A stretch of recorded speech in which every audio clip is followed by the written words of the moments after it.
Game Developers 2023 wrap-up. The trends that define the year. From wildly successful adaptations, ongoing unionization efforts, and the moral-shattering waves of layoffs. These are the trends that are defined the game industry in 2023. Alright, guys, let's read an article about what was 2023 game dev like. I have my own opinion. For mine was quite nice. Either way, before we get properly into it, I would love to hear your opinion down in the description and you guys in the chat to hear it right now. And if you want to catch articles like this on stream, you can just subscribe and join the Discord. All of that in the description. It's here at last. The dawn of the final days. 2023 is about to melt into the sunset, but there is still time to look back at some of this year's most notable trends before it fades from view. We're gonna watch it like a month later, but that's fine. There is no point in beating around the bush. This has been an incredibly tough year for those who have dedicated themselves to making games. It would be easy to point to the deluge of stellar releases that launched this year as evidence that 2023 has been nothing short of superlative. It would also be disingenuous. Oh, that was end of the sentence. Wait, what? I'm not here to critique grammar or syntax here, but this is weird when it's set as new sentence. Either way, let's see. What can we point at as that was interesting and important for 2023 in terms of game development? We have had a lot of layoffs. We have had huge Unity drama. Huge. Several of them. Well, I don't know how many people actually left Unity, but we have certainly had a lot of angry developers claiming they are leaving Unity. How many actually did that? No one really knows. Hopefully all of them. But that's beside the point. AI, something to consider for sure, had a huge impact in how we will continue developing games, whether it is for programming or asset creation or even game design. What else was happening this year? I think this year we had a lot of good releases. A lot of really interesting games. I always blank out on what actually was released this year and what I have played and what was actually released this year. I get stuck just on these stupid things. So 2023 games. What was released? We had the Baldur's Gate. Have not played it, but I have heard very, very good things. Jedi Survival was 2023. I thought it was older. Starfield happened. I played the Starfield a bit. I wasn't too disappointed because I didn't have too high of an expectation, but it was definitely not too fun. Play. We have a Hogwarts Legacy, Dave the Diver. We had a different video about it, link in the description. Atomic Heart, Wulong, Minecraft Legends, there we go. Lies of P. Oh, Dead Space had a remake. New Street Fighter, new Final Fantasy, that's already released. Jesus, I should play it. Armored Core, I have heard a lot of praise on. New Company of Heroes. Octopath of Travelers was released. That's interesting. Well, no one cares about new Assassin's Creed. We got a new one every year. And of course, Baldur's Gate, everyone talks about. And Legend of Zelda, I suppose. I'm not too close to Legends of Zelda games, but I have heard very, very good things. Either way, this is a good run-up of games so far. This looks like pretty good games. I have not played most of them, but from what I have heard and from what I know about the studios, these looks like pretty good roundups. Without taking anything away from those success stories, this has been a year defined by layoffs, downsizing, studio closures, dwindling investment, and other hurdles that have shattered morale in some corners of the industry. It's probably true. Downsizing is definitely a thing. You can observe it everywhere. I think we can very honestly and very confidently expect that downsizing will continue and it will probably never size back up. Considering how much AI is gonna keep developing and how much more will be possible with fewer people, it's very likely that we will never really see huge studios with thousands of people anymore, because just way fewer people will be able to make that. And I wonder if we are gonna get into a point where there will ever actually be a benefit of having thousands and thousands of people in one studio. Because that used to be the case for huge RPGs, right? Bethesda, Ubisoft to some degree. The question is, with AI and automation, is that ever actually gonna be needed? I am maybe leaning towards no, given I have never worked with such a huge studio. So well, it's possible that there is something that I'm completely missing, but I would not be surprised if we never really see the huge studios like that again, simply because it's not needed. There is no benefit in having that. We shall see. It's gonna be an interesting thing to observe, for sure. There have been some trends worth celebrating, such as the ongoing unionization effort gathering momentum across the industry, but for those in the trenches of development, it has been rough. With that in mind, we wanted to end the year with a clear message. Support developers. See guys, support me on Patreon. Down there. Our official is the host Harmony. Either of those works. The Patreon is probably slightly better, but hey. Because without them, the game industry as we know it simply would not exist. I suppose that's very true. It would not have much of a game industry without the developers. Here are the trends that shaped 2023. The rise of generative AI sparks debate. The emergence of generative AI tools like ChatGPT and DALL-E sparked widespread debate through the game industry about how the technology could or perhaps should be used by developers. I am probably more leaning towards the should, but let's see what we learn here. Some game makers expressed concerns over the legality of those technologies and whether or not the text and images they produce infringes on copyright work by simply regurgitating, I was defeated by words, and reworking existing content. There are also fears that companies could turn to AI to streamline production processes, sacrificing workers in a bid to cut costs. I suppose it makes sense that someone is worried about it. I am gonna be very clear, and I understand this may seem a little bit insensitive, so take this with a grain of salt. I have zero issue with streamlining processes. I think if less people are capable of doing the job, less people should do the job. I am very much against any kind of a bullshit jobs and any kind of a unnecessary workers on a project where they are not needed. I would be way bigger of a fan of rather than having one studio with 100 people to have a free studio of 33 people or something like that. I would be way bigger fan of that. And I think that's what we should move to, having smaller units that work very well together. If you look throughout the history where the most creative and most interesting projects end up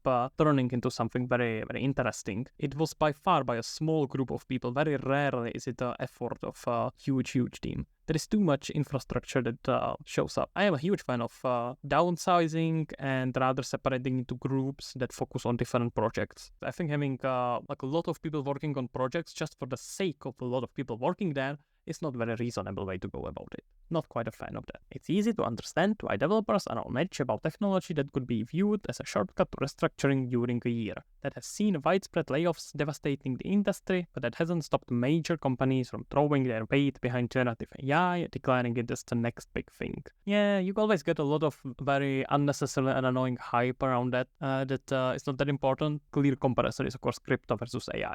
I think there is a huge difference between crypto and AI. AI actually has use, and we are just finding out all these uses. Crypto was different. We were rather trying to make uses for the technology, whereas here we have a lot of technology that has uses, and we are just trying to figure out what are all the different ways how we can use it. Also depends on what kind of crypto, right? Let's not get into that debate quite yet. I personally am incredibly excited about AI. I think it's gonna let developers create things we haven't seen before, and I think it's gonna let smaller groups with way smaller budget able to make really cool things, and that makes me very excited.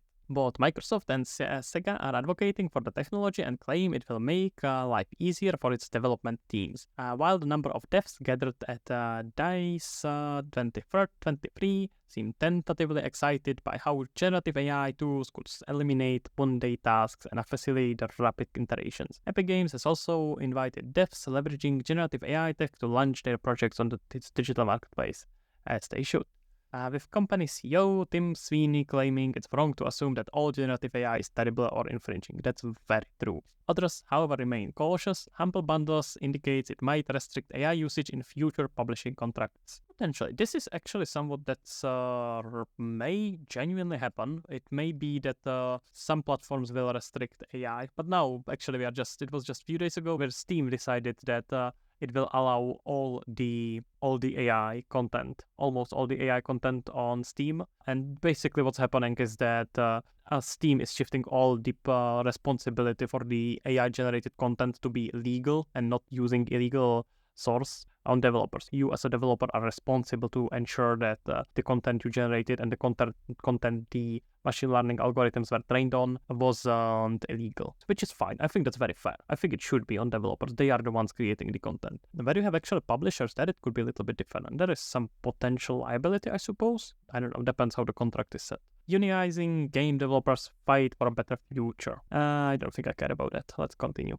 Boring! lays off enveloped the game industry. One of the most difficult and frankly heartbreaking and overwhelming trends in the game industry in 2023 has been the waves of layoffs affecting developers of seemingly every shape and size. From redundancies in some of the biggest studio teams, like Bungie or Epic Games. Suppose Epic also had a reduction of staff, which is something to consider. They seemed pretty honest about it. It was I actually really appreciate how Epic did that. Very different from how Unity did that. Epic basically let go a lot of people, and then they got 6 months of full income to be able to get up on their that you had to get back on their legs, and I think that's something we should definitely applaud to. I to be fair, I don't know exactly what Unity offered to the people they laid off, so I don't want to actually speak too negatively against them because I don't know. The redundancy notices after certain games may have failed to hit a certain metrics. It feels we never stopped reporting on layoffs from the beginning of the year. Yeah, there's been a lot of it. I think all of it comes down from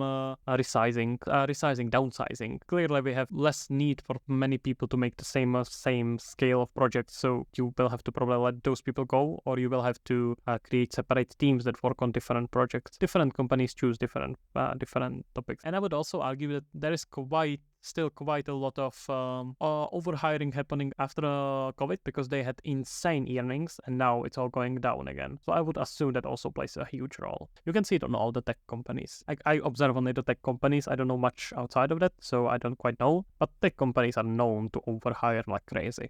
Depends. Unfortunately, there don't seem to be any signs of stopping either. Yeah, I think it's gonna just increase.